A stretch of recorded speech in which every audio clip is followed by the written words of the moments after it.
Ladies and gentlemen, good morning. Back at it again. Brought to you again by, wait for it, that's right, Black Rifle Coffee. Go to blackriflecoffee.com. And if you drink coffee, go there to get all of your coffee needs. You could subscribe and get stuff delivered right to your door. You could join the ECS, the Evans Coffee subscription, or exclusive or executive. It's one of those E's. You can get cups, mugs, coffee making stuff, t-shirts, hats, patches, fanny packs, really short camo shorts. I mean, really, kind of whatever you want in the coffee ecosystem, shall we say. And if you don't want to, then you totally shouldn't. But if you do want to, then you totally should. See what I did there? I gave you the choice. Blue pill, red pill. Take them both. I don't care. Do whatever you want to do. blackriflecoffee.com. My guest today is Robb Wolf. Have you ever met somebody in your life that is so much smarter than you just feel like a complete dum-dum at all times in their presence? That's how I feel about Robb. He has a background in what I'm going to call science. He was the first person to genetically sequence DNA. He created the formula for rocket fuel that actually got us ahead in the space race against the Ruskies, and a variety of other things. Now, I don't know if either of those two things that I just said are actually true. I'm pretty sure they're not, but that's how I like to think of Robb. Crazy smart guy, repeat guest on the podcast. Like I said, background in science. He's also a jiu-jitsu practitioner. I'm very fortunate to be able to train with him on the daily. And that's it. I'm going to shut up. Episode 247 with the one and only Robb Wolf. Enjoy. Okay, I got the red smoke. Gun run! North and south! West of the smoke! West of the smoke! Okay, copy. West of the smoke. I'm looking at danger close now. Come on with it, baby. Give it to me. I need it. You're cleared hot. Copy, cleared hot. That's how fast we get going, Robb. Perfect. Do you have a full podcast setup at your house? Yeah, but not like this because I don't really do the in-person thing all that much other than with my wife. So, yeah. That works, though. Yeah. Personal question for you, meaning I have very interested to hear your response to this. How often do you get sick? It's funny. Not that often, but if I stack some travel, like if I, bunch of time zone change, shaking hands with a lot of people, like a lot of people interaction, I'll get like an upper, like a sinus infection or something like that. But it's got to be like serial days of travel, like 5 days of travel, shitty sleep, maybe some bad alcohol choices influencing sleep, and then I'll get something like, and it's almost like a formulaic deal. It's like, oh yeah, I'm on the fourth day of shitty sleep, lots of people in front of me, and I've got like the sinus infection gig. But other than that, I really don't. The kids will bring home a cold. And, by kids, do you mean the disease vectors? The disease vectors, yeah, the two ever growing. Like my 10-year-old who's 5'2" now. So unbelievable. Yeah. I don't get sick that often. God damn it! But that's what I've been fighting, that fucking cough. Right. And for me, I was asking because I'm curious what you do when you do get sick. Because I have been going. I've been having a hard time sleeping because I'm coughing. So I'm taking. I usually go codeine, like I just go full. That's what I was going to ask. Do you trust the over the counter? Let's be honest here. You have a deeper understanding of what's happening with the medicine.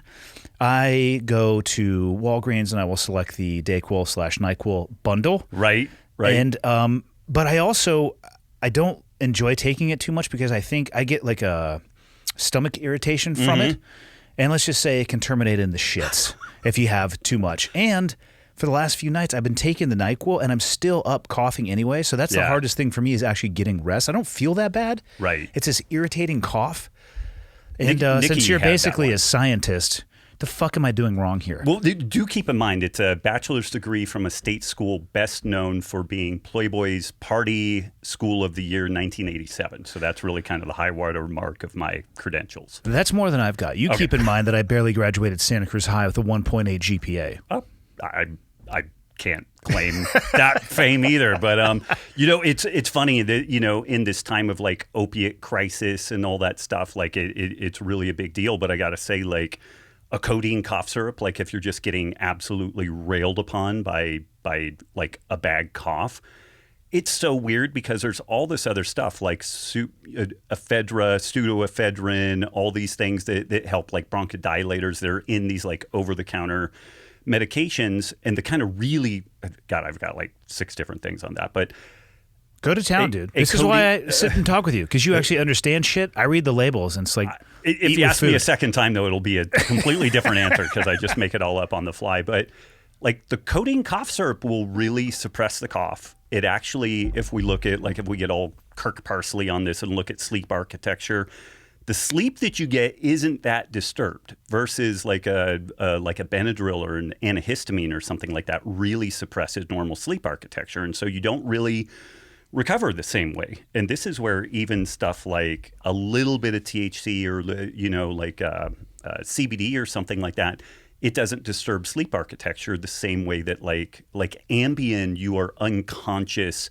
as if you drank a case of beer. Like it and the sleep architecture is completely it's a hallucinogen. Destroyed. Yeah, I mean, it is. I could make the case that you'd be better off just staying awake versus using that as like a sleep aid.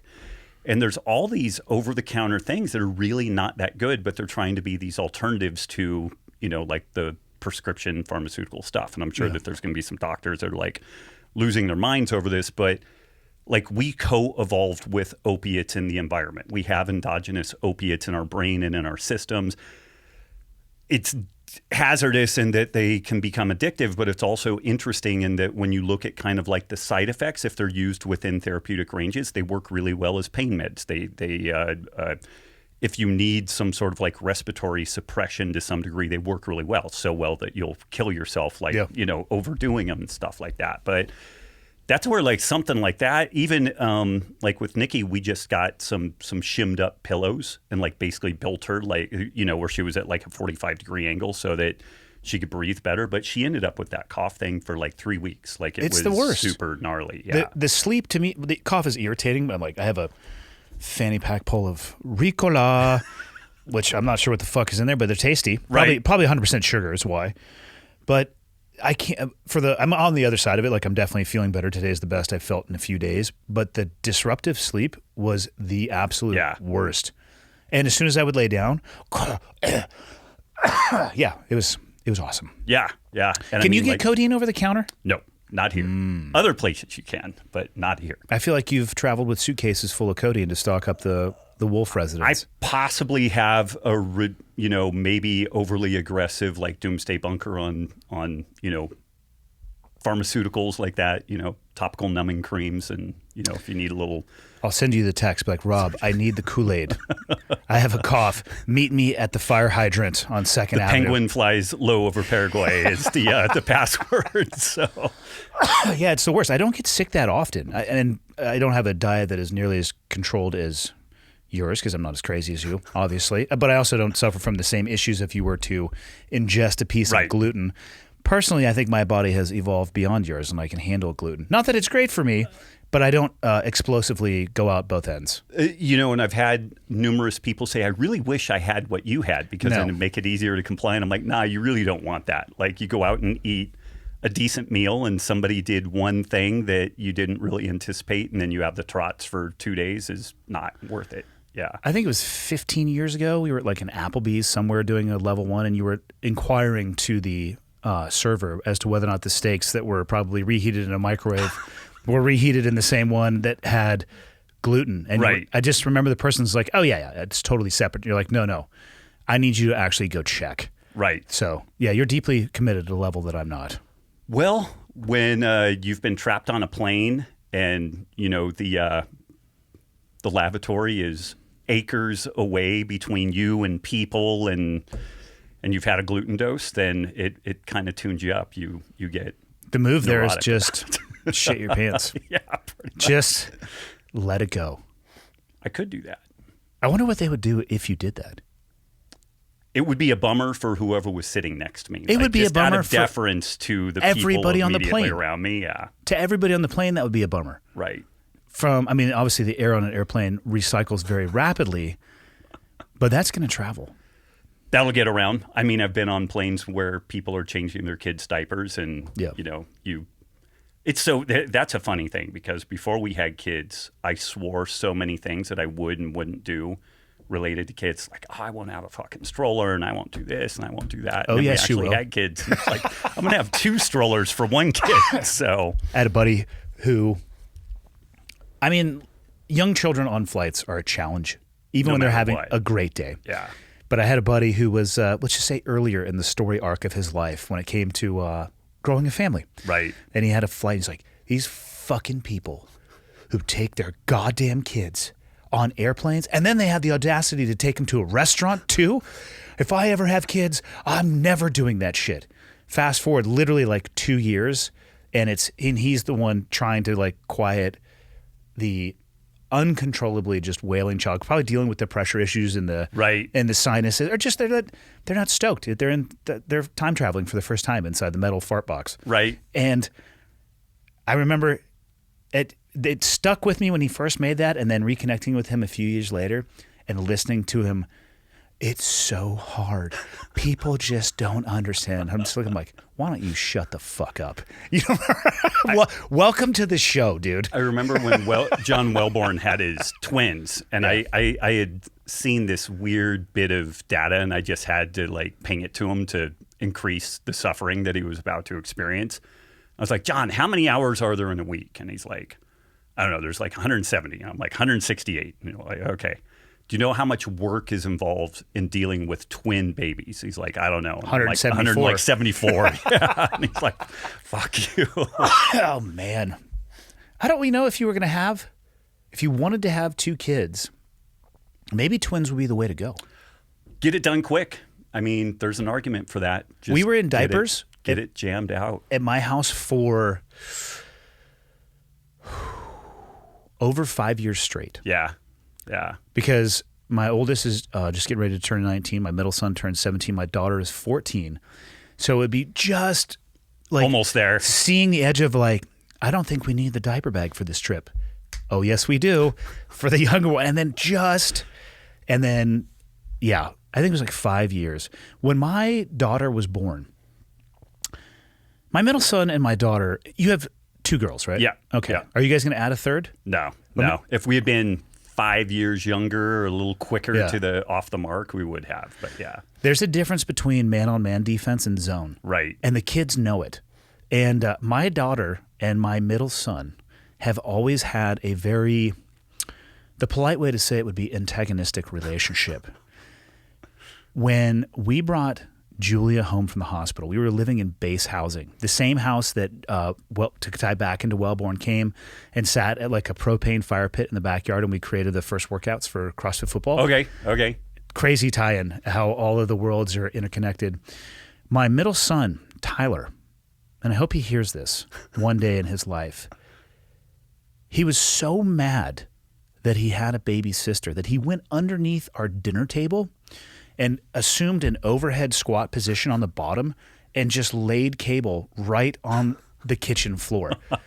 Just took a massive heater right on the floor and then scurried out from underneath. I don't know what the fuck he did after that, but I was just watching this happen thinking, oh, I don't know if this is going to get any better as they get older.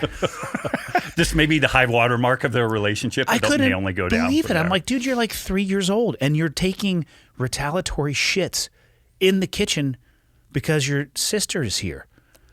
I never understood it. So I was kind of an only child. I had several older siblings from both. My dad had a previous marriage. My mom had a previous marriage. So I had lots of siblings. Mixed They were family. half siblings, but they were the next closest person was 10 years older than me. So I was basically an only child. And so I've never been particularly religious, but you end up put in Sunday school and you hear these stories about like Cain and Abel. And I'm like, I think having a brother would be great. Like that'd be a lot of fun. You have someone to play with and everything. Not looking at my cousins who literally chased each other around with claw hammers. And if they hurt each other, they kept it under wraps because whatever they did to each other was less bad than what my uncle would do to them for doing what they did to each other. So I just didn't connect all this stuff until I had our kids. And then I see them go at each other. I'm like, oh, I totally get it. I see how they would murder each other and then say, well, God told me to do it. Or, it's... The craziest part about the story that you just told is that how acceptable chasing each other with claw hammers used to be. This was like, I spent a ton of time with my cousins. They were remarkably formative in who I am as a person. And clawhammer chasing, baseball bat chasing, just winging a rock at somebody when they're not really looking. This was rock fights. Yeah, rock fights. Split up into teams, rock fights. Hey, don't throw them at each other's head. Okay, well, I'm not accurate enough to throw a rock to even probably barely hit you. I was aiming for his shoulder. Or how about, did you ever do BB gun fights where you would agree? It was like, hey, just neck down. And there's like welts on people's, on their eyebrow or on their cheekbone, just right underneath losing an eye. I just remember field surgery taking it out of people's like forearms and stuff, and then I'm like, oh, my football arm pads, I'm going to wear those next time. So the measures that I would go to not inform my parents of the fuckery that I was involved with and the consequences. Yeah, we were full triaging at the age of like 10. That's a good point, because I remember walking out of my bedroom with a BB gun, and we lived in rural Northern California, but it wasn't that rural, It was like Main Street, thoroughfare, and they're like, "Where are you going?" I'm like, "Oh, we're just going to go shoot BB guns." And I have my football gear and my football helmet and arm pads and all this stuff, and they're like, "Okay." They had to have known. They had to have known. Yeah, but they were just happy enough that I was out of the house that they're like, I don't care. It's a different time. It was a different time. Like, I wonder what would happen in Main Street, Kalispell, which is kind of rural-ish. I mean, it's a town, but it gets a little hill roddy as you get east and west or north and south. A little methy in those directions as well, too, depending on what you're into. But in like any modern city, I wonder what would happen if a gang of little fuckwit bandits are just armed to the teeth with BB guns. I feel like they would get the cops called. It would be a call out for sure. Yeah. Yeah. I mean, I had to ride a good 3 to 4 miles with my BB gun, like in my handlebars as I'm cruising along with my football helmet and it was just ridiculous. I remember in the summer getting on my bike, like we lived in Sebastopol, California for a bit. That's actually where we were. I was at my mother refused to let me play football when I was younger because it was too dangerous. Smart move. Because it was too dangerous. Well, I got paralyzed briefly. Yeah. Well, briefly being 2 weeks, nothing below the neck. And we'll get back to that story. Yeah. Bruised spine and a whiplash and a good, spicy, traumatic brain injury. Head-to-head contact? Yeah. So my mom didn't want me to play football when I was younger. I was like, yeah, roger that. It's too dangerous. I'm going to go in the military. I'll be a SEAL. I mean, I had not connected those full disclosure at that time. Later on in life, I was like, I don't think they're so connected, but checkmate. But she let me play one time. And I was actually tying my shoelace when the earthquake hit, the San Andreas earthquake. Oh. And I'm like, is somebody fucking with me holding on my pads? Shortly thereafter, we moved back to Santa Cruz because my dad's father had a masonry company that was actually started by his father's. Long story, but deep ties in Santa Cruz. Like SoCal High School in Santa Cruz, my family built that. Oh, wow. Wow. Yeah, my dad was in one of the first classes that they actually split because I think it was just Santa Cruz High. So they split and he went to SoCal. Point of all that is when we were living in Sebastopol and it was the summertime and I could not have been more than like 8 years old, maybe 10 maximum, on a bike, packing a lunch. By that I mean a brown paper bag full of 100% sugar products, Laffy Taffy, gum. And I would be gone until the sun was down. And I don't remember my parents being that concerned about it. Right. I would say that was maybe a little bit of unreasonable lack of oversight. But then there's also the world that we live in today. And it sucks because I wish I could trust the world to allow my kids to experience that as well. Because it was fucking awesome. Yeah, it really was. Kind of two thoughts on that. I mean, that was right before kids ended up on milk cartons. It's like this kid is missing, that kid is missing, and like this just terror, of like child abduction and all this stuff. And which as a parent is probably the worst fear that there is. Absolutely. Absolutely. I've talked to a couple of folks, like one of their kids got mad at them and hid for 6 hours. I mean, just like ninja, smoke bomb, boom, disappeared.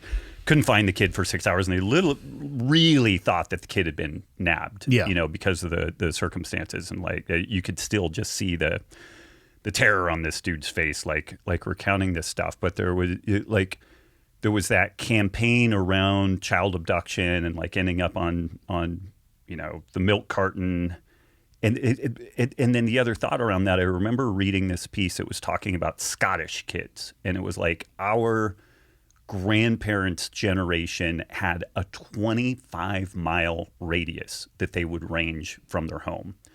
Then like the parents it was like a 10-mile radius, and now today's kids is less than a mile radius that they tend to range from home. And I really try to instill like some work ethic and resilience and all this stuff with my kids. But one thing that I notice is that even though I try to introduce situations for them to problem solve, they're not that great at like on the fly problem solving. Like we are there so much. We homeschool. Yeah. Well, how old are they? The 8 and 10. That'll develop over time. It will, but I was into so much fuckery by like I was already burning doing things, blowing things up. Yeah. Like my parents at 10 or 12 bought me a kit for making rocket fuel to make your own rockets. And of course we made rockets. I mean, bombs. You know, that was it. We just blew stuff up. And there was a bunch of stuff that we screwed up, and we had to figure out, well, what are we going to do so that we get our ass out of this sling? And I don't think my kids could do that yet. Like they've been coddled enough that, and that's really the stuff, you know, like you're traveling and power goes down and you have to figure out how you're going to get to somewhere safe, or, you know, whatever. Like that's the stuff that I think is maybe the most important thing to have, just that adaptability on the moment. And even though we try to introduce opportunities for that with our kids, that unsupervised period of time, you know, from like waking up until dinner time, basically, like that was a lot of time for us to just go out and talk shop and get in trouble and then figure out how to get out of trouble. And I remember we'd maybe start some small structure fires here and there and manage to put them out before like anybody noticed. But you had to, you know, we're farting around doing stuff, and then something gets out of hand and it's like, oh shit, how do we deal with this? You know, and that I look back, and that's some of the main things I think that have carried me forward today, more than a science degree and more than a lot of other stuff, was that unsupervised period of time where we got in trouble and then figured out how to get out of it. I don't think a lot of life or death decisions are going to come down to the science degree. Probably not. Well, if you think think of your last week. I mean, how many times, other than maybe professionally or occupationally, especially working with element, you know, there's probably some science and how much salt you should put in the water. It's another way you can give yourself the shits, FYI. I've found my limits on that. Very environment dependent, though, because in Costa Rica, I can have a lot more. Yeah. Here in Montana, I'm tapped out at 3. Yeah. At about 2.5, I go, oh, that was a mistake. Don't sneeze. Yeah. But it's in that last week, how often did you fall back on your degree other than occupationally? Probably not much. Is not my at point. all, man. Yeah. But you'll fall back to common sense problem solving. One of the biggest things I appreciated about my parents is I'm pretty sure they had a good idea what I was up to. Right. And they would step in from time to time. But it was when I was getting to a place where, hey, not that I did actually start a few small structures on fire and I put them out. But to use that as an analogy, I maybe would start a doghouse on fire but not burn down the neighborhood. Maybe they'd stop me at that point. But they would let me make my mistake, and they'd also let me problem solve, but they were there to boundary that massive catastrophic error, as opposed to literally hovering over the top of me where you have the shadow an inch to the left or right and you don't have the opportunity or ability to actually make decisions. My dad would always, he's just like, hey man, figure it out. Right. And the example you were saying, like you're traveling and the power goes out, which I'm going to call adversity. I try to flip the switch on that in my own head, and this has worked well for me, and I try to do it with my kids. I just view adversity as adventure.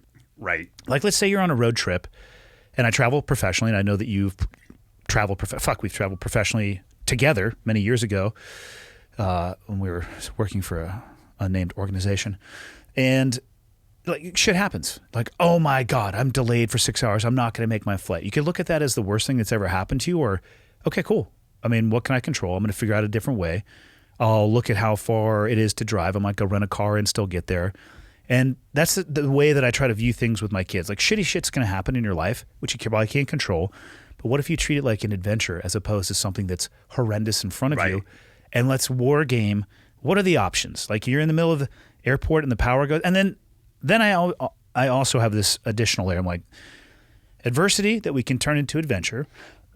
There may be times in life where things get a little bit more unsafe. Might call that a crisis, or it might not be a great word for that. But in that moment, life is going to reward the people who make the decision first. Right. And then move. And you can get momentum building, and you can audible on the way. And there's only been a few times where I'm like, stop talking, no decisions right now. We're going to get in front of something, and then I'm going to release it back, hopefully to show them that lesson that sometimes the best thing you can do is actually just make a decision and play on the fly after that. Right. While the rest of the lemmings are in line, 1,000 people deep. It's you don't want to be that person. Right. Right. There's a great, I'm blanking on the name of the book, but it talks about it interviewed and surveyed people from like 9/11 to earthquakes, like all around the world, looking at how people respond to crisis. Yeah. And early movers, and even my brother-in-law has a great saying. It's do something even if it's wrong, and to some degree, it's true. It's like just that paralysis and inactivity. Because at least if you start moving forward, and you're like, okay, the noose is tightening. Very similar to when I'm rolling with you most days. It's like, okay, I went this way and it's getting worse. I'll go that. Oh well, shit, it got worse too. Maybe I wanted you to go the other way. Maybe, and but at least you're doing something, and then you can start iterating off of that. And this is again something that I notice with my kids. If I can get them some momentum going forward, just do something. But if they sit there and they get into this paralysis mode, it's really hard to get them back out and to get them creatively thinking or doing anything, iterating off of the situation. Yeah. I think adversity when you're young is essential for your development. And it seems like, trust me, I'm not a sociology major by any stretch, but it seems like there is a massive effort to remove adversity, any level of adversity. Right. Physical discomfort. You don't need to go to the store, Rob. Here's an app. And I'm not, trust me, I like me some DoorDash and Uber Eats, especially when I'm on the road. Right. And the coffee at the hotel sucks because I can go beep, boop, beep and at least get something that's better. But I think there are people that's their primary way to get food. Physical discomfort, it's like, oh, don't do that to yourself, let alone an argument, a face-to-face argument, not an online argument, but a face-to-face argument. I don't think it's a good thing to round the edges on everything. I'm also not saying that we should be out there with hatchets and axes lopping each other up over, who crossed the street or cut you off in traffic. Right. But maybe we could find a balance in between those things. I think our society would be way, way better off if we embraced a little adversity. Yeah, I mean, and again, I'm not a sociologist, but some of the stuff I've taken in around that, like it's weird because you don't want to see bad things happen to your kids. Like you really don't, even though you know that they need some of this stuff for development, and like you would really like to be able to like measure the dose and be able to have some boundaries around what the worst case scenarios are, and you don't always have that option. But these kids that are kind of helicopter parented, they are crippled with anxiety later because they really don't feel any sense that they can do anything. Well, we have a pill for that. And apparently the whole field of antidepressants was bullshit. I don't know if you saw that, but it just not as a complete like hip fake or topic switch, but in the follow the science deal, like the SSRI, like antidepressants, you have a chemical imbalance, bullshit. Like completely. Really? And the funny thing about that is there have been people like in the alternative medicine scene for a good 20 years. They're like, I don't know that this like chemical imbalance thing really makes sense. And there may actually be some really gnarly side effects to this stuff. And then Alzheimer's drugs, in Alzheimer's disease, there's this beta amyloid plaque that grows in the brain. And it was thought that was the thing causing the problem in Alzheimer's. That's actually an adaptive response trying to mitigate the damage that's occurring. And so there's been 30 years of drug development and pharmaceutical development oriented towards going after this particular type of protein that develops in the brain. And most of that appears to have been based off of fraudulent data that at the very beginning of studying Alzheimer's. So these were two biggies within the last month that in the like kind of follow the science, and there's a pill for that. It's like, well, chances are the pill for that was based off of bad science and is probably worse for you than doing nothing. It's interesting when people say follow science or follow the science. One is much broader and the other one seems to be tied to things that they have researched that that align hoped with upon outcome. Yeah, totally. I have nothing but respect for science and medicine, and I want to believe that people in those fields have like altruistic desires. But I also don't think it's unfair to say that we know far less about ourselves as like a species than we care to admit.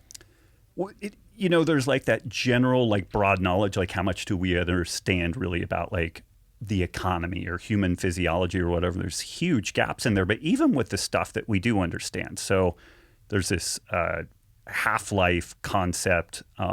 If you take caffeine, I consume 100 milligrams caffeine. In toxicology, there's this term called half-life, which how long does it take your body to metabolize it so that you go from 100 milligrams of caffeine in your body to 50 milligrams of caffeine? The population average on that is 8 hours within humans. It's like, okay, that's great. For 100 milligrams? Just the general half-life. What would that be in relation to a cup of coffee? Usually a cup of coffee is like 200 milligrams for like a good stout. So you're talking half a cup of coffee, 8 hours to get it to the half-life. To get to the half-life, yeah. Generally, across the whole population. If you consume caffeine more often, usually your body ramps up a little faster and gets more efficient at dealing with it. But you have some people that their half-life is 4 hours. So they're like Wolverine. They drink caffeine, 6 hours later, like it's out of their system. Then you have people that are 36-hour half-life. And when they're like, oh, I can't drink coffee. Like if I drink some today, I won't sleep tomorrow and tonight. That's a real thing. That's a real thing. And so, and not everything in physiology and medicine has that type of a spread, but you just look at something pretty generic, run-of-the-mill, like, well, how long is caffeine in your system and how could that influence you? Like your sleep, how wound up you are and stuff like that. And there's a massive difference. Like if you happen to, and this is where like so much of modern science, they do this bell curve average. And if you happen to be exactly the bell curve average that is representative of all the aggregate data, then that's great, but almost nobody is.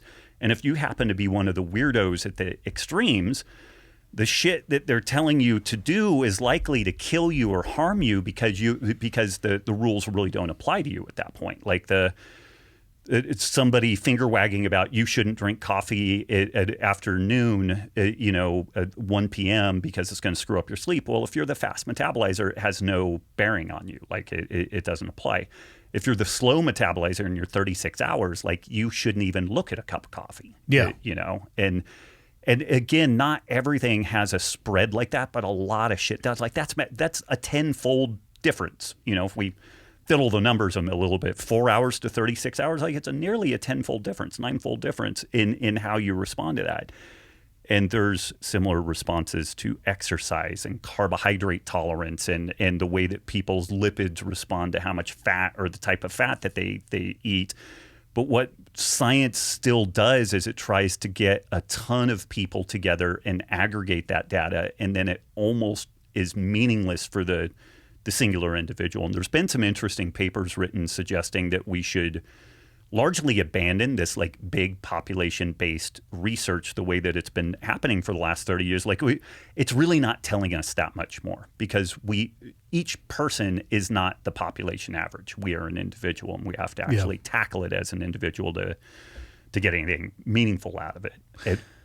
It also seems like, and maybe more so than people realize, if you get a group of professionals or scientists or doctors in a room and they're discussing a topic, if there's 100 of them, there's not just one opinion. Right. There is dissent among the professionals. And I don't want to get crazy conspiratorial, but I'm going to talk about COVID for a second. I heard Joe talking a bunch about, he's reading the book, The Real Tony Anthony Fauci. Something like that. Yeah. Which I suspect he's actually listening to as opposed to reading. That son of a bitch likes to blur those two. And I was like, all right, I'm going to check. I had some flights come up. I'll check it out. It's not the quickest read, and I'm only a little bit into it. And the reason I even bring it up in the first place, and that analogy of having 100 doctors into a room, there's a lot of things that are discussed in that book. And I'm not advocating people going out and getting it if they want to. It's certainly, probably with any piece of literature about any topic, you can tell the slant that it comes from. And I look at the book like that, and when I read it, and I try to be cognizant of where the person who wrote the book is coming from, just to try to be as objective as possible on a subject matter that you can tell has some subjectivity woven into it. Right.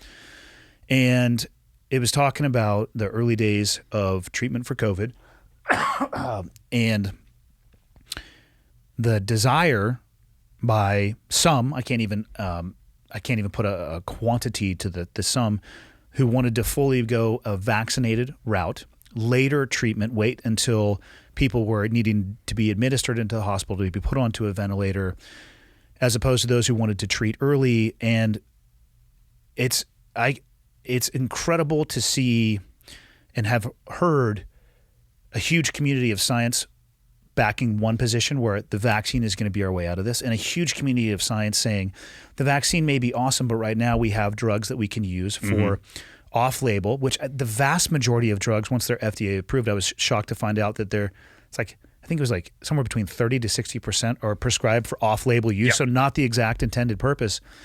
But the scientific communities are arguing. And then you have the ties of individuals into politics, the ties of the money associated with the vaccine, how little we know about the mRNA type of stuff when it's actually applied to human beings. It's if people seem to, especially in the middle, the trenches of the pandemic, if you will.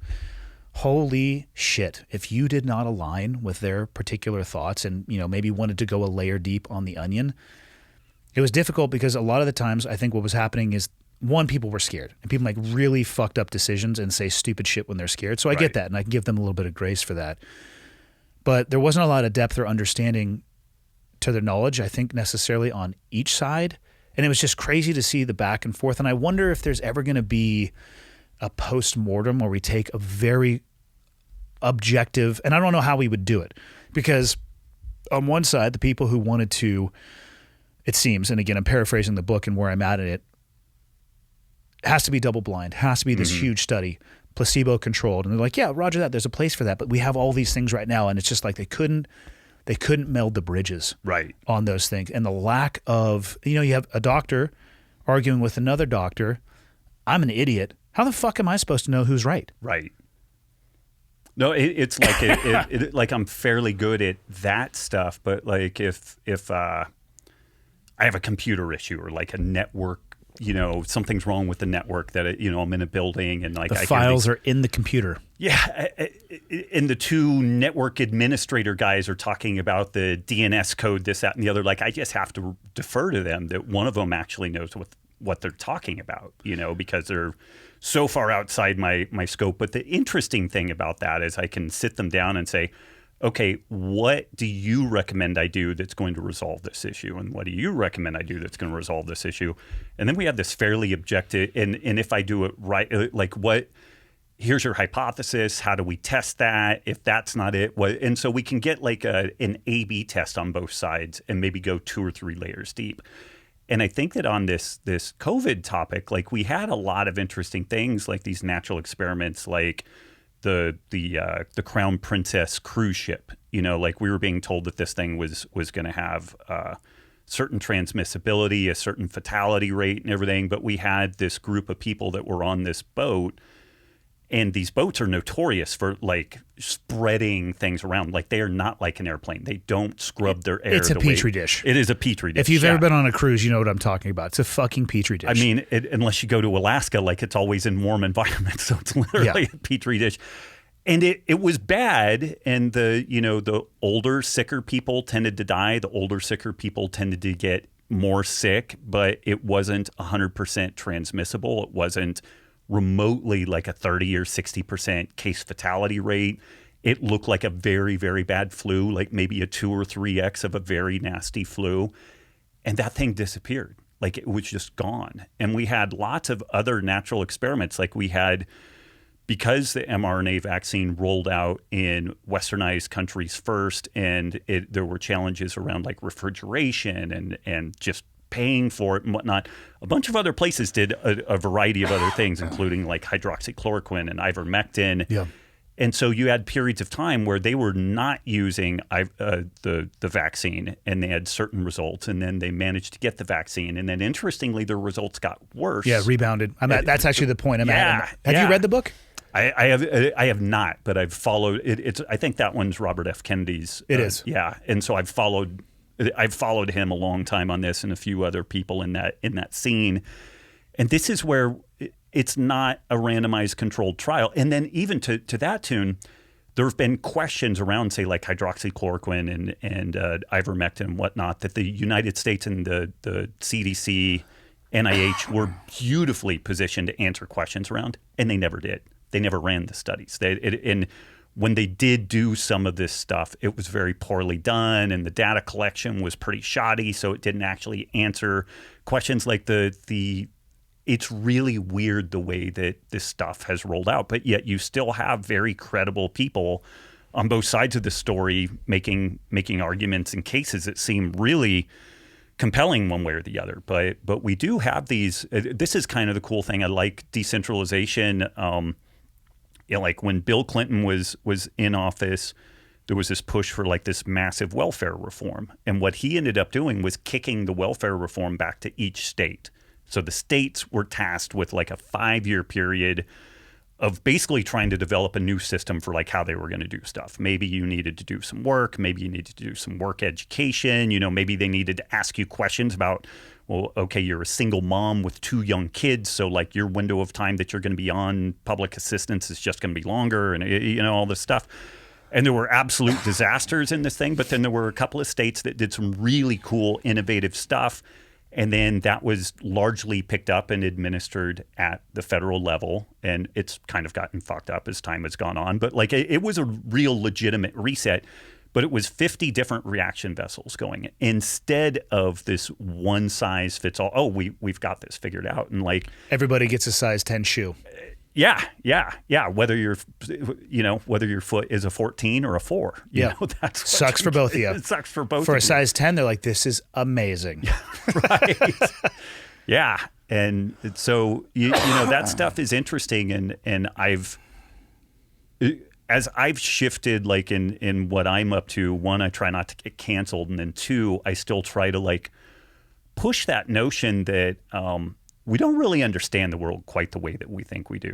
Like I'm in this controversial space of suggesting that ruminant animals, cows and bison and camels and all this stuff aren't actually destroying the planet, and we should probably properly manage them, and it may actually be a mitigating feature of climate change. And people think that's crazy. And very smart, credible people, huge institutions say that that's nuts. And then you have other people like myself and people much more credible than myself suggesting that no, actually, there's evolutionary biology cases for this. And we've done research that shows that well-raised grazing animals actually put more carbon in the soil than what is released. And it's a fascinating process to both be in that, but also to try to step back and get some perspective on it and just kind of see where the stuff goes and how people are swayed. And we're in an interesting time where I feel like the simple answer that is more interventionist is the one that people want more.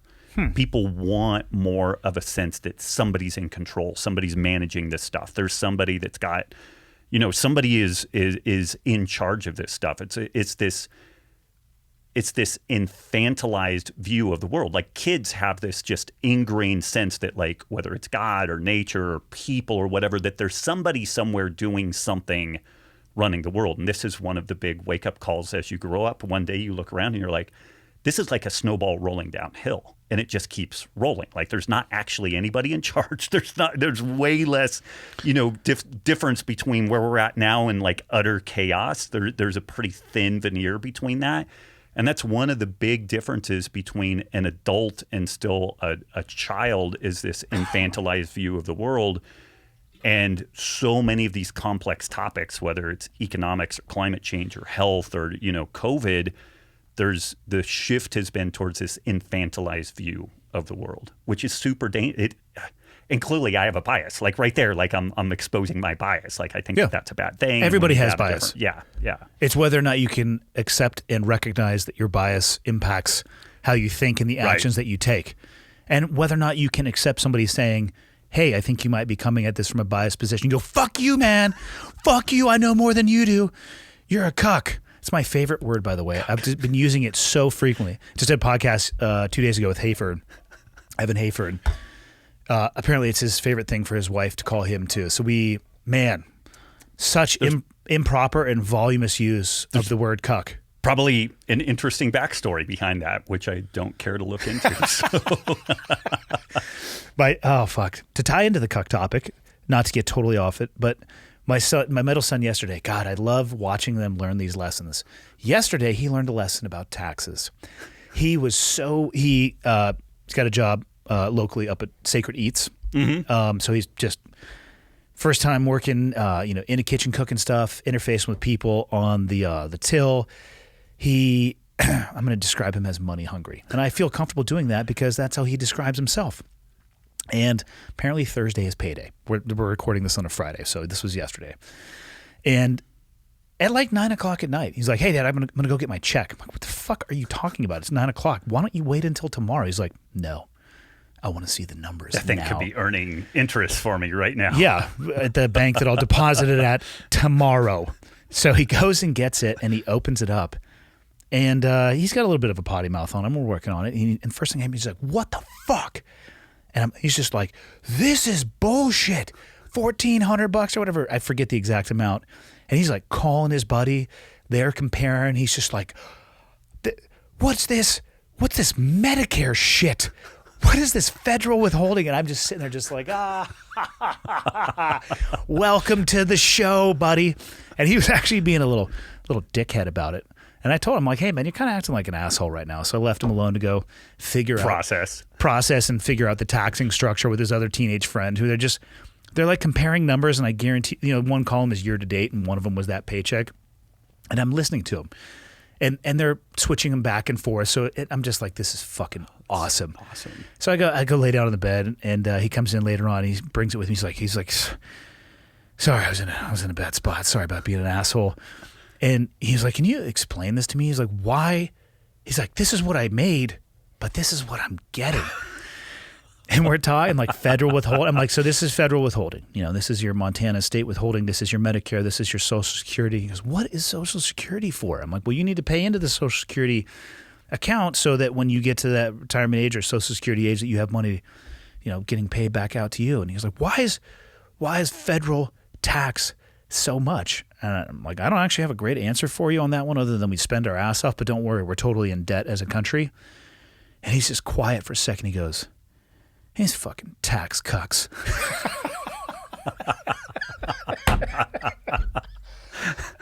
And Leah happened to be in the room with that. I'm like, there's a point as being a parent, like you're probably supposed to keep your shit together. Dude, I was crying. And Leah just dying laughing because the word does not mean anything like that. Right. But it was so beautifully applied just in a non sequitur fashion that I couldn't take it.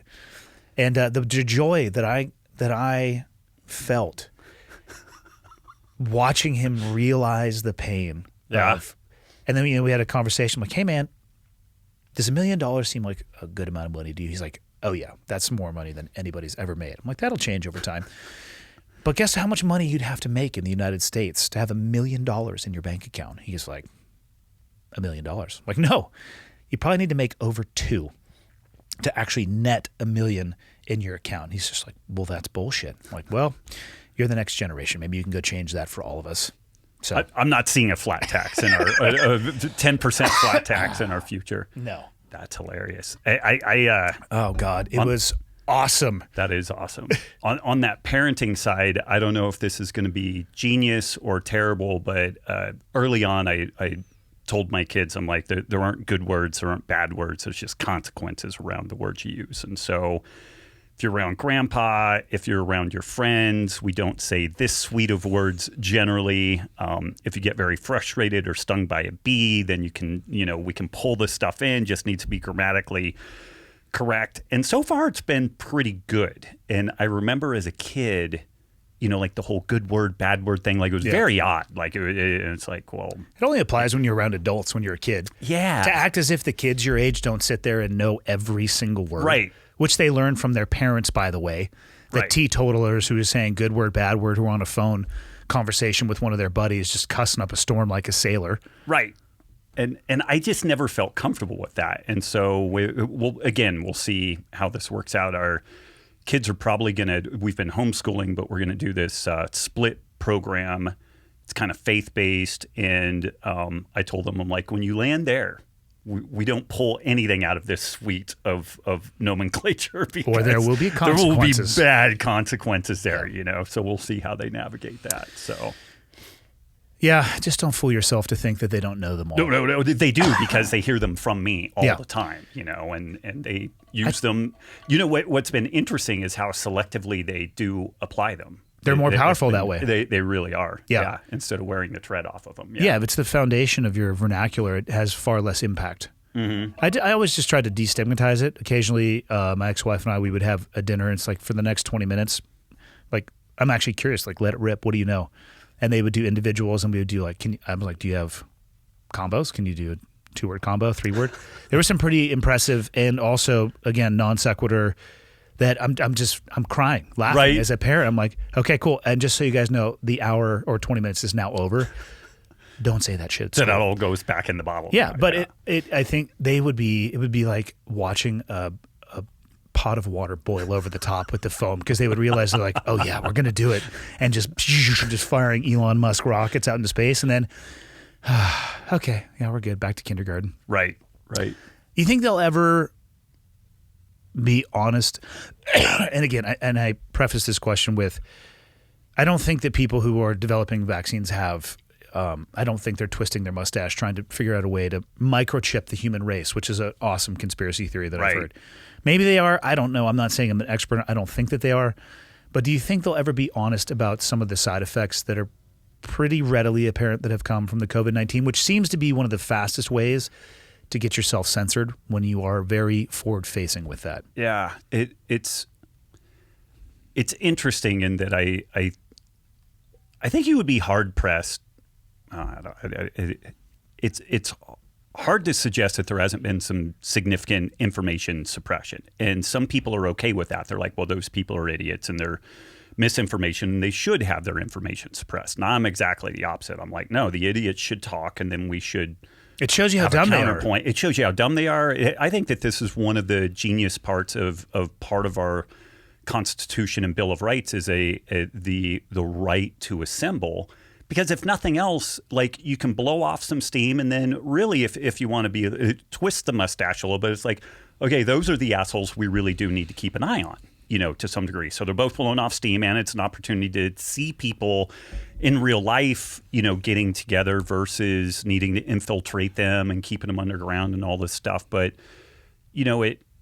one interesting thing now as we get further downrange on all this stuff. So actuarial tables like life insurance, how many people die in this age group under any given, time frame. Those things are so well documented. Like it's one of the largest industries in the world. Like Insurances? It's massive. They would need to have their math super tight because they're basing all of their premiums and payouts off that. Absolutely. And so it's both massive. It is structural to like our financial system because people do stupid shit like buying the insurance against mortgage-backed securities that got us into like the 2007, 2008 thing. So there's a lot of fuckery that happens there, but people really know their numbers. And like we know, so if you're 18 to 45 and you're a male, we know so precisely the not whether you specifically are going to die, but your cohort, how many people are going to die. And probably how. Yeah, great number. Mainly accidents because you are young, and then maybe these weird cancers, and it's super consistent year over year. We've been tracking this data since 1920s, 1930s at a really sophisticated level. So these things are really pretty bulletproof. And what we're seeing now, like 300% increase in cancers among 18 to 45-year-olds. 280% increases in this type of death, this type of illness. And what's interesting is you can let's say that in the beginning of COVID, it was politically expedient to make the case count look really, really high to get people scared. Like, of course, nobody would do that, but let's just, for the sake of argument, or change the term to get people to pay attention. Whatever floats your boat. However that stuff goes. But then when you start rolling out vaccines, it's now not so politically expedient to have a super high case count because you want to make it look like this shit works. And so now we have to you have to go back and start changing things and modifying things. But on these actuarial tables, it's really hard to fuck with that. It's like you're either dead or you're not. Like that's with the beauty of like a hard endpoint of like that. And what are you dead from? And that can get a little bit squirrely. Like, did the person die with COVID or from COVID and different things like that? But when you start seeing like these blooms of cancer and autoimmune disease and myocarditis, pericarditis, and it just like the rates of that. So what all this stuff, the way that it's occurred, it's what's called a 4 sigma event, a 3 or 4 sigma event, and it's like 3 or 4 standard deviations outside the norm. A 3 or 4 sigma event is starting to get into the realm of like winning the lottery every time you buy a lottery ticket. So mathematically improbable. It's so improbable that it's random. Like this is not a random event that these people are dying in these numbers within this age group and all this stuff. And so what's kind of interesting, like I think that I'm accurate in this, but I think that the numbers that are within the insurance industry dwarf the numbers that go into pharmaceuticals. Even though pharmaceuticals are huge, I think the insurance stuff still is much larger. It's backbone to the economy and all this type of stuff. And those folks are going to be pissed about the payouts and the catastrophic impact that their industry has experienced in this situation. So here's kind of an interesting parallel. So like Impossible Burger has been making all these claims around sustainability with its synthetic meat deal and all this stuff. The Securities and Exchange Commission, the people who look at like investing and doing, not doing funny things with money, they're going after it's either Impossible Burger or Beyond Burger. I forget, Beyond Foods or Impossible Foods, because they're making this claim of sustainability, which they have no data to support. And so it's funny that it's like the money brokers are the ones that are doing a better job of like reining in this bullshit around claims of sustainability than like the scientific community is. Because at some point, once you become a publicly traded company, like the SEC is really beholden to get that shit right and to protect people. So if you're making a claim around sustainability, you need to be able to support that. And similarly, when we're talking about this health stuff, if the insurance companies, if the life insurance companies, if the health insurance companies are getting fleeced because of the maybe complications with either the virus or the vaccine or the lack of trade, whatever the stuff is. But when there's this massive new signal that's occurring, you can't hide that. So there will be an accounting. Like this is a super long, you're like, well, there will be an accounting on this thing at some point. I think that folks are going to fight it like crazy. This is one thing that makes me a little bit nuts around the COVID topic is there's some people that are like, oh, it's the Wuhan virus and, the United States funded gain of function research in China. Now, the question should be, why the fuck are we doing that? And what could we, and the best explanation that I've had of that is that it's cheap, it's easy, it's publishable, and scientists gain a ton of respect within the community when they're doing it. Gain of function research. So the reason why it happens is because you will get funding for it. People are interested in it. It's relatively cheap and easy to do versus, say, like vaccine development or cancer therapeutic development or something. Like you can have a really nice lab getting super good funding, tinkering at the edges of this gain of function research stuff. It's also pretty clear that there's absolutely no civilian application to this. Like it is not going to help provide insight into how to make a vaccine or something. That is absolute bullshit. The only benefit here is if you want to weaponize a thing, basically kind of like biological weapons type of deal. And there's clearly a huge risk of problems. Like it's pretty obvious that this thing was a lab leak and that this thing came about from lab development, and the United States played a part in developing the virus, almost certainly. Like there's still a little room for doubt in there, but it looks pretty compelling. But this is where it gets really interesting. Like all of the different people involved in these kind of shitty, misaligned incentives, about, well, I'm a scientist and I want to run a lab and I'm in this biological research area, and gee, what are things that I can get funding for? Oh, gain of function research. Okay, and then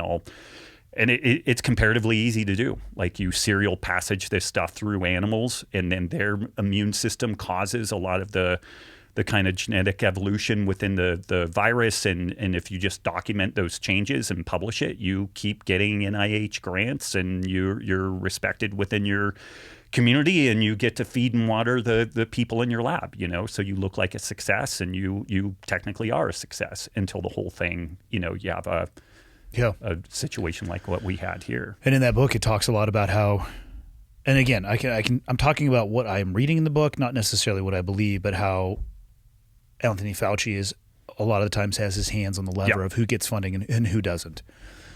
I wonder how it'll play out, because we indemnified the manufacturers of the vaccine when it comes to insurance payouts. There's an interesting angle on that. Not a lawyer, don't understand it super well, but there was some suggestion that although they're indemnified, this was assuming that the studies that led into the emergency use authorizations were legit. Yeah. And they do not appear to be legit. It looks like numbers were fudged in that. And so if the numbers were fudged in that, then discretionarily you could have the government say, oh, actually that indemnification doesn't apply. And this has been some of the thought around like the 3D chess game that's going on with this, like who ultimately is going to hold the bag on this thing, who's going to be held accountable, and all that type of stuff. Yeah. How pure fascination on my part. Let's say the lab at Wuhan. What are they? They're like Category 4 lab or whatever it is. It was supposed to be, but it's at a 2 biohazard level, which is basically like a dental office. Yeah. How would it, even at like one of the highest level labs, how would something hypothetically even get out of there? This was not on my radar before, but there have been lots of examples of like polio getting out in different places. People they make a mistake. They get infected with it. They don't follow the protocol. A bummer. Like in the level 4 stuff, you're in a pressurized suit that's basically attached to like a wall. And which is a good indication you need to get a different job. What the fuck, man? Or you need a PhD to be able to do it. Yeah, one or the other, Holy shit. If I'm ever in a pressurized air suit, it's like, is Wendy's taking applications? Because I've had enough of this. I'm out. Yeah, I'm off this train. It's happened. Like there have been a lot of examples of fairly nasty things getting out. And what we've been super lucky with, like even in this situation, what's come out is that the gain of function research that was funded around this SARS-CoV-2, there was also MERS research looking at gain of function in MERS. MERS is this Middle Eastern respiratory syndrome. It's related to SARS-1, related to SARS-2. It has a no-joke 30% case fatality rate. Like if 100 people get it, 30 people are going to be dead. The other 70 people are going to be super sick. And that is potentially a civilization ender. Yeah. Like if 30% of all doctors, all engineers, all police, all fire, all the people who turn the switches at our our power grid and stuff like that, if everybody is sick and 30% of them are dead, like you could make the case, it's right on the edge. Like it absolutely could create huge chaos. But they also were doing gain of function research on this fucking thing called the Nipah virus, which is a 60% case fatality rate.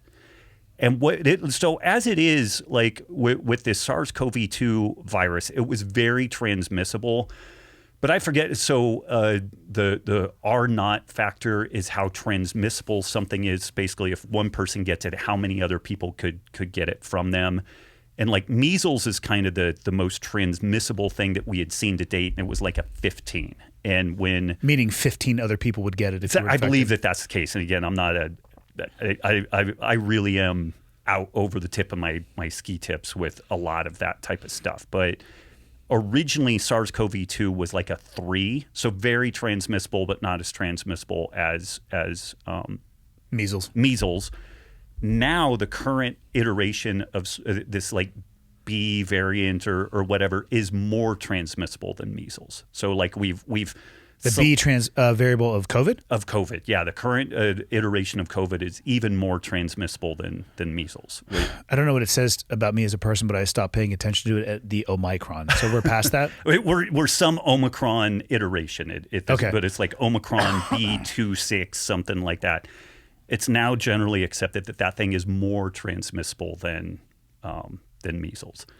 Now, is that a good thing or a bad thing, given that the mortality rate, especially as the data set grows and grows and grows and grows, is nowhere near what they were first talking about? So is it better that more people have exposure to it, so therefore they develop the natural, I'm not going to use it. I'll use the term immunity. Yeah.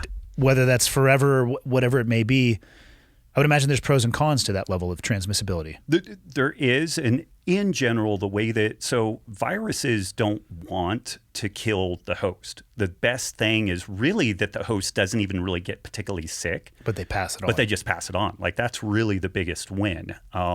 Maybe you get a little bit sick and that like you're sputuming and coughing and everything, and it makes it more transmissible. But it's really not in the best interest of the virus to kill the host, but that happens sometimes. And so my opinion is that the more transmissible it is, so long as we're also in a situation where it's not that fatal, which seems to be the way that this thing is naturally evolved, then we're pretty good. It doesn't always work out that way. Like the Spanish flu, 1918, it went both more deadly and more transmissible. And that what was the mortality rate of the Spanish flu? Do you know? I forget what, like the case fatality rate was something like 10%, 11%, which is really high, but it's still, Nipah is a 60% case fatality rate. Where I want to say Ebola. Fuck does that come from?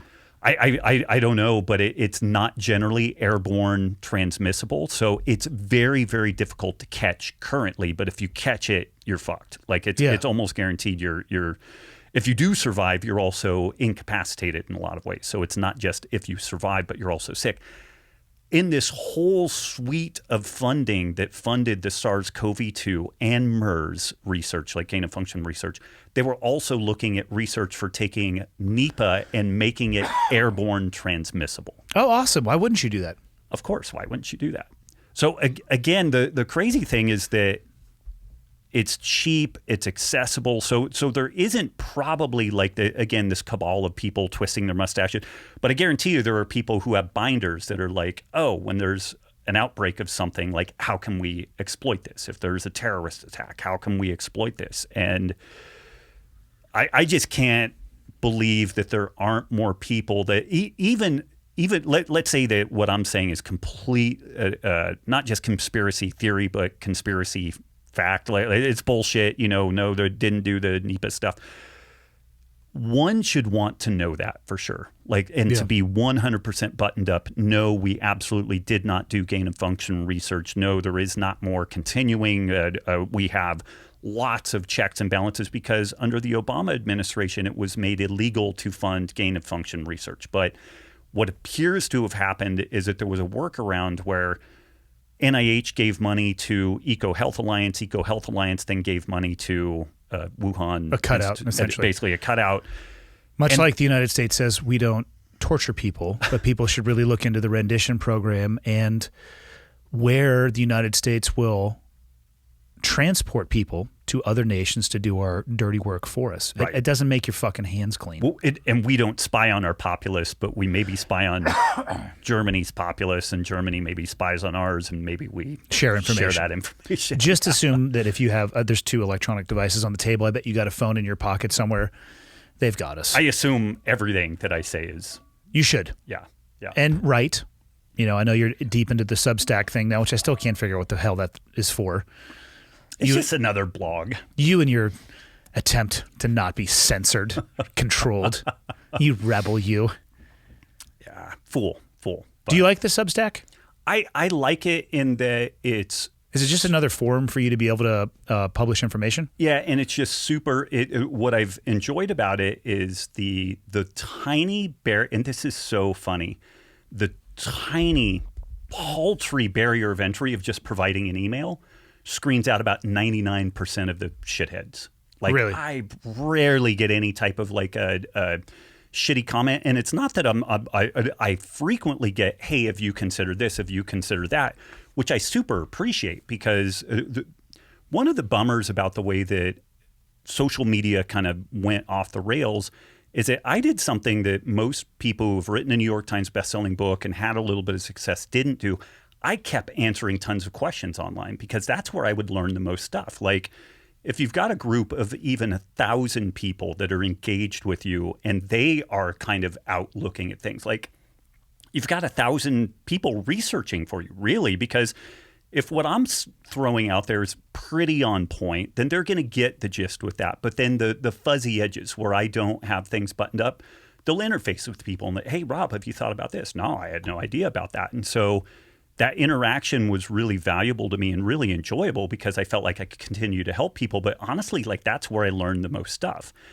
And then when social media became algorithmically driven to promote conflict, then it was worthless. It was like I couldn't get anywhere with anybody, and it was either an echo chamber or like a mob, kind of ridiculous deal. And what I've noticed with Substack, at least currently, is just that little barrier of entry of needing to input a email. Like, the interaction I have there is really cordial and friendly, and I haven't had to ban a single person. The interaction is really nice, and it's just easy. Like where used to, I had a WordPress website, which I still have my website on, but going in and putting a blog post there, when you get used to posting something on like Facebook or Instagram, it's so easy. Yeah, by design. It's so elegant, but by design.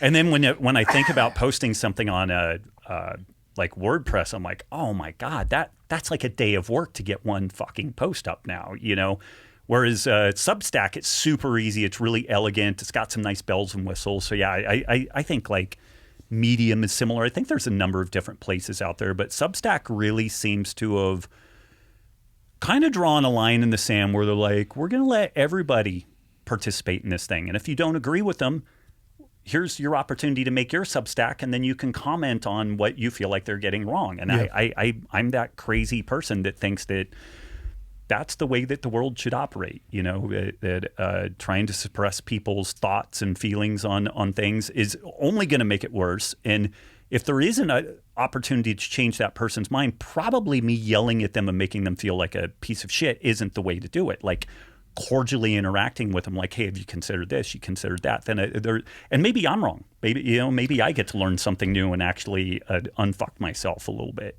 I wonder in history if there's an example of suppression and censorship that actually netted a positive result.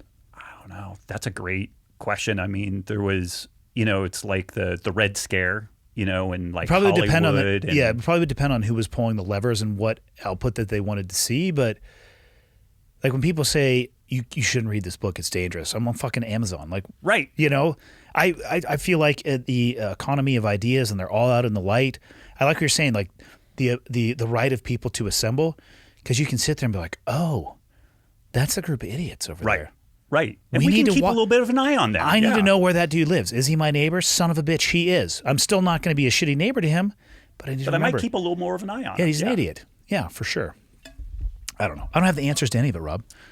I don't either, but I think we just keep asking questions. But I think that that's a legit question, though. Like, when has suppressing information? Or suppression, yeah, I don't know that that's ever...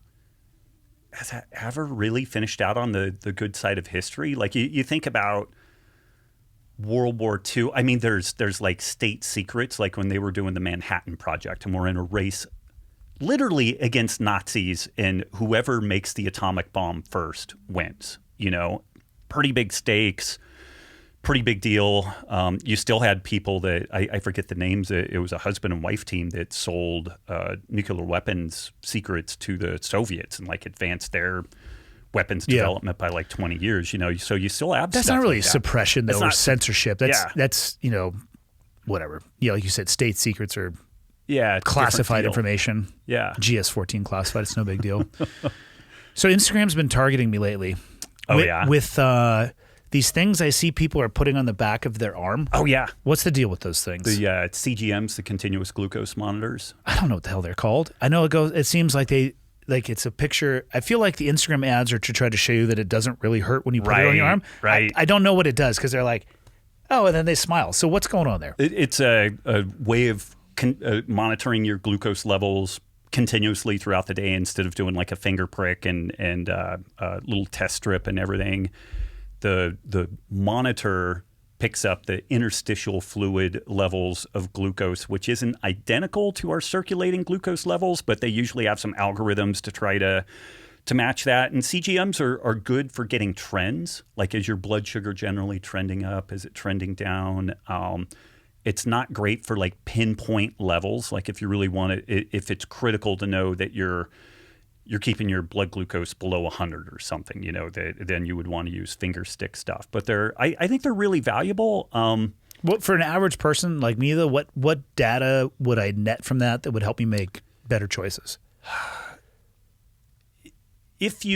In general, when people get really serious blood sugar highs followed by a blood sugar low, they tend to be hungry then. And there can be other pieces to it. So I really think the main value is in recognizing the amounts and types of foods that give you a huge blood sugar change. And then that blood sugar change going from high to low, typically the brain really doesn't like blood sugar deltas like that. Like it freaks it out. And so it'll make you hungry, makes you want to go eat more. And there's a pretty good case to be made. And this is maybe the difference between people who do well on a high carb diet. And again, this goes back to like the caffeine deal. Nikki will eat 50 grams of carbs from white rice. I'll eat 50 grams of carbs from white rice. Nikki's blood sugar will get to like 110, 115. Mine will get to 190. And I feel like shit. Nikki's like, she doesn't notice. It's no big deal. But it rocks you. Crushes me because I get this huge high followed by a huge low. And a critical thing that people don't understand is that people who are really insulin sensitive that do well with carbs, their blood sugar response looks like me eating a low-carb diet. So they don't get huge blood sugar excursions, big deltas, high and low. And that's something that I think that a lot of people don't really appreciate is they're like, well, this dude does fine on high-carb diets. And almost inevitably when you look at these folks and they wear like a CGM, they have beautiful blood sugar levels, even eating a high-carb diet. Because for whatever reason, their body's adapted? They do well with it, yeah. And like you have people, they get older and they have problems with it. They get a weird gut pathogen, like a lot of guys in the teams. Like they could eat whatever, they were fine. And then, I got this weird thing in Afghanistan. And after that, like I noticed all these blood sugar things. And then we had to really pay attention to their diet, shift work, you become a new parent or, some sort of shift work deal that will change things. But CGMs are valuable for giving you some insight into like the big picture trends of where your blood sugar is going. And once you look at that objectively, you've got this outside thing that's like, not only did I feel like shit here, my blood sugar was 190 and then it went down to 85 and this is where I got like super shaky and hungry. Get some and causality. Yeah.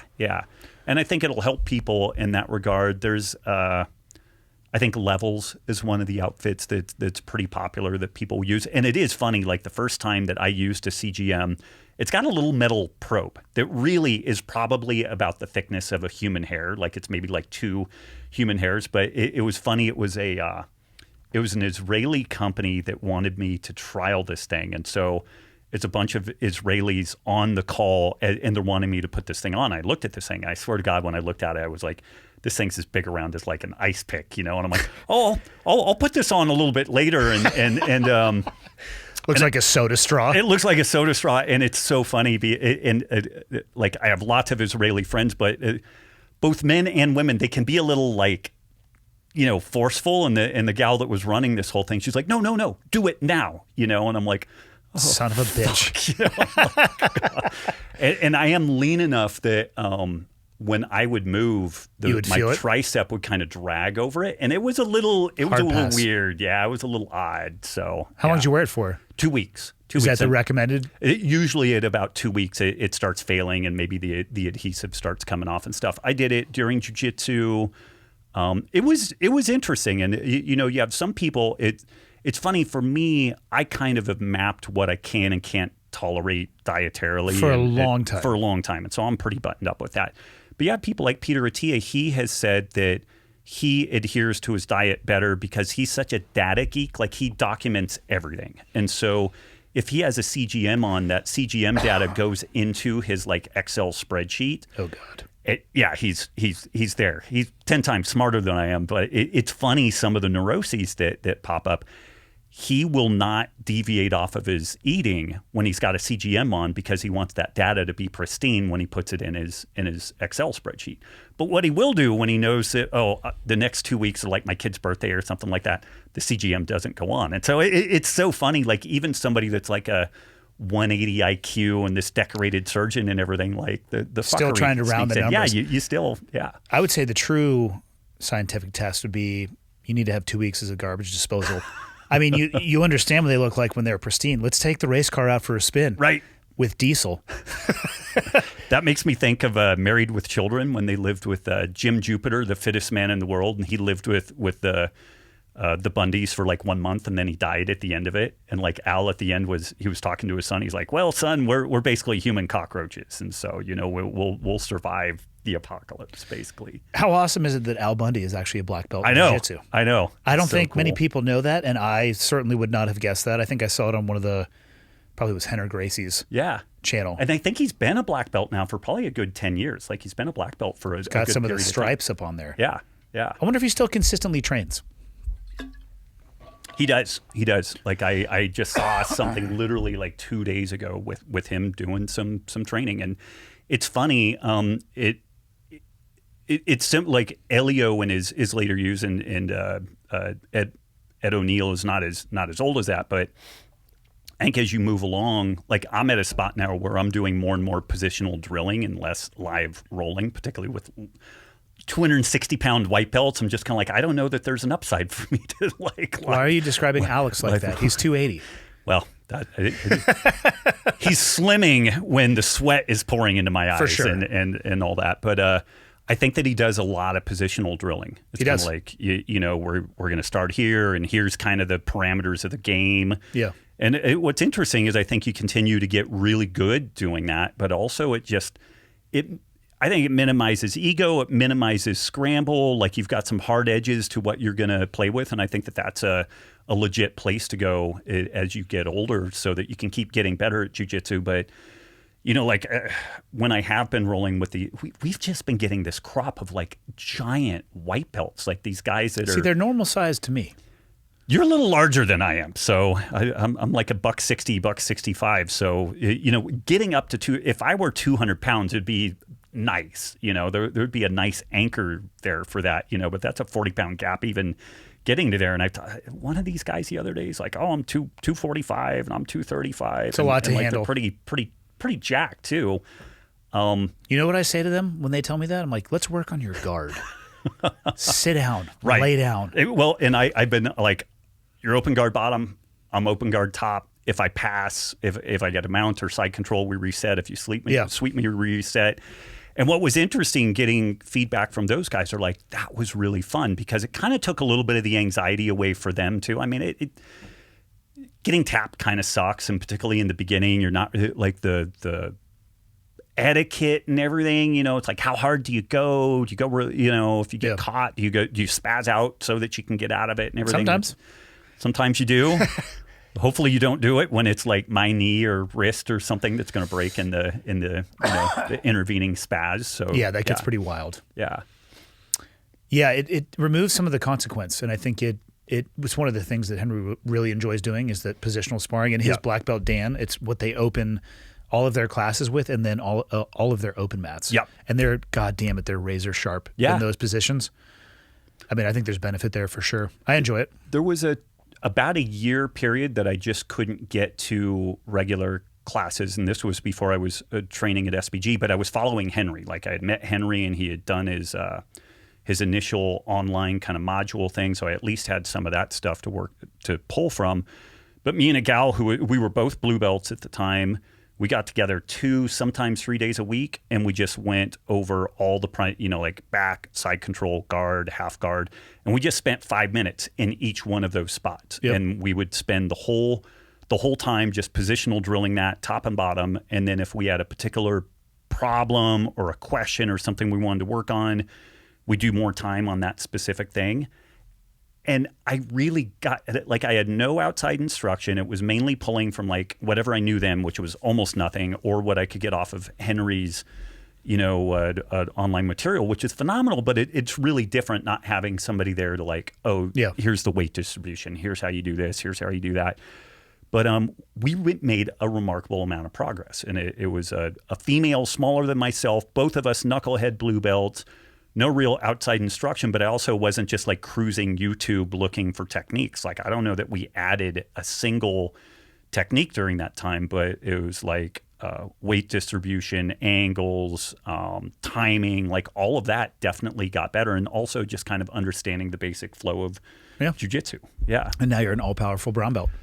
Well, people make mistakes all the time. I liken that one to people have already had the number of children that they want to have, and then there's like a night of overconsumption of alcohol, and then kind of a whoopsie, and that's how my brown belt happened. So I think you got to trust your coaches. Okay, yeah. John Frankel knows what the fuck he's doing. He does. Yeah. His his jiu-jitsu. I wish I could emulate his timing. Is unbelievable, and the ability for him to just kind of relax.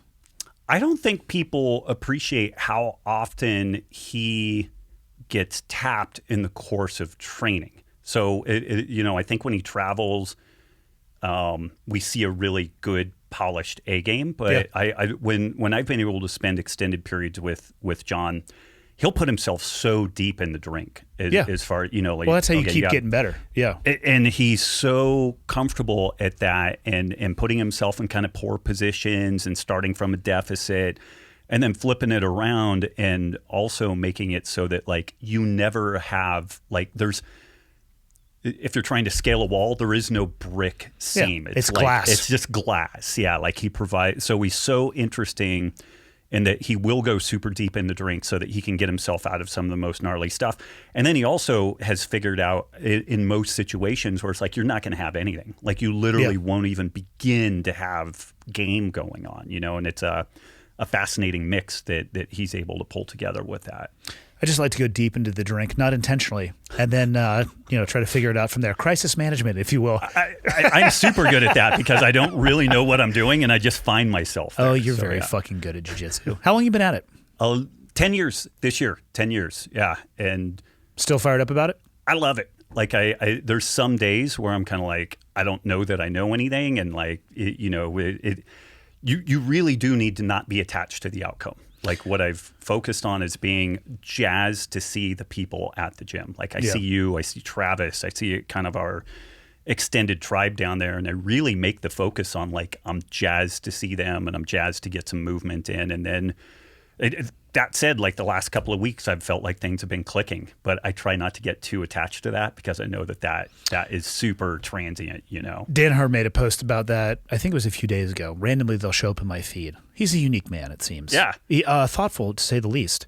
And he was talking about nonlinear progressions. Mm-hmm. You're going to have days where this is amazing, and then a stretch where you totally reconsider your investment of time and money rolling around with another person and everything in between. So his expectation, or what he said was the expectation should be is not linear. And if you're expecting linear, man, you're going to have a rough road ahead. Yeah. Dan's a brilliant guy. Like 100%. Yeah. He's also obviously completely fucking obsessed with jiu-jitsu. Right. And rash guards, which they can be separated, but it's his choice, his life, his body, his choice, Rob. As it always should be. So, I agree. Yeah. What else you got going on? What's new with Element? Element's going great. We had a really Or LMNT, as people, I have to remind them, like, it's element. You can say it that way if you want to, but God damn it, it's easier just to say element. And it also lets people know that you're on the inside. So Totally. yeah. It's going great. We just had this cool thing where we sponsored the PBR, the Professional Bull Riders Association, up in Big Sky, Montana. Yep. So we had all kinds of like element swag out there and everything. And the PBR is interesting that the company that owns the UFC now owns the PBR. Like they just bought the PBR maybe 2 years ago. Yeah. And they're just starting to develop it. Like they had some pyrotechnics there, and they some fireworks going off when they bring out the bull riders, the athletes, and I see it as really similar to the beginning period of the UFC, where there are these guys usually pay to compete in these events. Sometimes they get paid, but they have to pay their non-trivial entrance fee. Very little sponsorship, very little going on in that regard. Usually the guys are like sleeping in their car and then in addition to doing this stuff. And it's also interesting, the bull gets graded as to its performance, and then the rider gets graded. So like there's a world champion bull, and then there's a world champion bull rider. And so there's this whole interesting juxtaposition with that, but we got a deep dive into that and got to hang out with the bull riders and had kind of a element work week there in Big Sky, and it was awesome. It was super cool. Did you guys give some of the bulls electrolytes too? We did not, but we are looking into that. I was going to say, you're just going to give the riders an edge up? That's not really fair, Rob. What was interesting is when we talked to the guys doing nutrition for the bulls, they were like, oh, yeah, we use salt licks all the time. And they will use different salt licks depending on the time of year. So I really don't – those guys we will end up learning a ton from. Like I'm not going to go in and like explain any like animal nutrition or physiology to those guys. They're super buttoned up. So they are super aware of the electrolyte needs for these animals. And they have like one particular salt block that's higher in magnesium if this animal's got this thing going on or it's under these circumstances. And so they operate at a pretty sophisticated level with that stuff. Yeah. How terrifying are those bulls in person? Oh my God. So where you're... They will fuck you up. Oh, like 10 ways from Sunday. So one of them got out while we were there. So... What do you mean got out? Like got out into the crowd? Out. It could have gone into the crowd. It had that as an option. Because that's what I'm hoping for. So it went over its pen, and then it was in this like general admission area. Oh, and fuck. People are like, and the folks running the PBR didn't know that it was out, but people in the stands were like, "A bull is out," And so then the guy, the announcer was like, anybody on the ground, get off the ground by any means you can. And so people are literally like running up fences, climbing up things. And this bull, which, I mean, they're like 2,000 pounds, are huge. And they just look like they're on every steroid imaginable, but it's just... I wonder why they look like that. Giant bull testicles, apparently. And this thing, there was at least a 6-foot fence, and it just like high jumped over it. It just went like a cat over this thing, ran up the hill. And Big Sky is a very hoity-toity area, and there's that downtown area where the PBR occurs, and right next door are these super high-end condos. And this fucking bull runs right down the middle of this like condo lane, and apparently there were like families sitting out there like in their lawn chairs, and this thing just went running right by them. Like people just watched it run by. Unfortunately, it didn't just like mow down everybody. But so this bull took off, and then the dude that had been in the arena that would help get the bulls back down the loading chute, he takes off on his horse. Another dude takes off on a horse. A couple of local police take off, but like they've got no hope of catching this thing because they have to go on the road. It's about 15 minutes later, and they're like, they've caught the bull. And so the two dudes on the horses got out, roped the bull, got it to the ground, and then the police showed up, and then they got the truck to a spot where they could like load the thing on there and get it. But it was it was kind of cool. Like that whole cowboy thing is kind of legit. Like those dudes, they know how to build shit. They're tough, super strong work ethic, and then like I mean, my only solution to dealing with an escaped bull is like a gun. Like I have no other from tools. A distance, from a long distance, and it's like this guy rode up it, tracked it, rode on his horse, figured out what he was doing with the other guy. One guy got a rope around his head, another one got a rope around a leg, and this is not like the roping calves, which are still big, strong animals. Yeah. It's a fucking bull. It's a tank. It's a tank with horns on it, and it's pissed, and they breed them and train them to want to fuck people up. Like that's what they do. They make them mean towards people. That's why you need cowboys. When there's cowboy shit that needs to be done, you better have some people around with spurs. You'd better, because like that was no joke. That was I wouldn't say the highlight of the weekend, but that was pretty cool. I'm glad nobody got hurt. Like it was kind of because it literally what the report that we had was like there were 20 families outside of their condos just like hanging out, barbecuing and stuff, and this bull just runs down the middle of the sidewalk between them all, and it could have just done this like slalom of death through there. It's an awesome story because nobody got hurt. Nobody got hurt. Yeah. If people had gotten hurt, maybe it was like the local town drunk. That would have still been an awesome story, but less because I don't want people to get hurt. Right. What else you got going on? What else you got fired up about? I got to get you out of here soon so we can actually make class. Jiu-jitsu, element. Oh, I did finally get a proper archery setup. My good friend Jason Woodard. So I've been a traditional archery hunter and user my whole life, and I was kind of like dragging my feet on getting into the modern archery scene because starting something new is always just intimidating and a lot of work and all that stuff. And so I was like, I don't know, it's a lot of money. And so my friend was like, okay, here you go. Now you don't have an excuse. Checkmate. So, checkmate. Yeah. And so he hooked me up with that. And then I just hooked my daughters in and got them hooked up with archery setup. And we're going to be doing some instruction with Will Allen. Yeah. He just started out at SBG Big Fork. And like the girls, we just started yesterday, and they were out there for like 3 hours, their first day, just getting after it. And Sagan, my youngest, was kind of like, I don't know if I want to do it. But both of them did really well. But Sagan in particular is really, she likes process. Like she's going to love archery then. It's funny because she both picks things up kind of quick. Like she's a pretty sharp kid. She'll pick things up quick. But she legitimately likes process and she likes repetition and chipping away at stuff. She's doing great with piano and jiu-jitsu because of that. And I was like, oh my God, archery. And so she shot like 3 arrows at the shop where we bought the gear. She's like, can I keep doing this? And I could just see that like crack addict thing in her. So she'll be better than today's Friday. She'll be better than you by Wednesday. Oh, absolutely. Yeah. So that's kind of the next new thing. Is the intent to hunt? Yeah. What are you going to go for? Whatever we can around here. I mean, so you're going to get deer, elk, maybe a bear. I might go out with Paul Downing and see if we can go after a bear at some point. But yeah. A word of caution. I mean, I'll be with Paul Downing. So if I screw that up, the bear, I know Paul is stronger and tougher than I am, but I guarantee you I can outrun him. And so in that scenario, all I need to do is be faster than him. The word of caution was actually about Paul. Okay. And I'm going to add another name to this list, and that name is Nelson. Okay. We both know Nelson. Mm-hmm. Been on the podcast many times.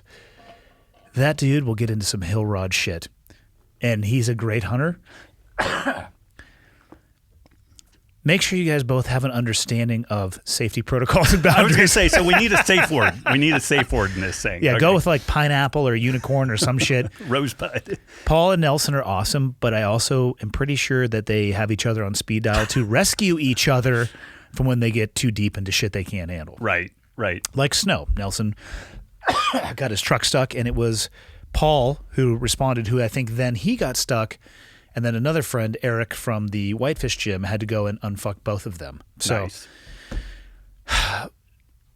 Adventures. I may just stick with deer and elk. May just keep it there. Bear, yeah. The first animal I ever actually killed with my bow was a bear. Okay. It was cool.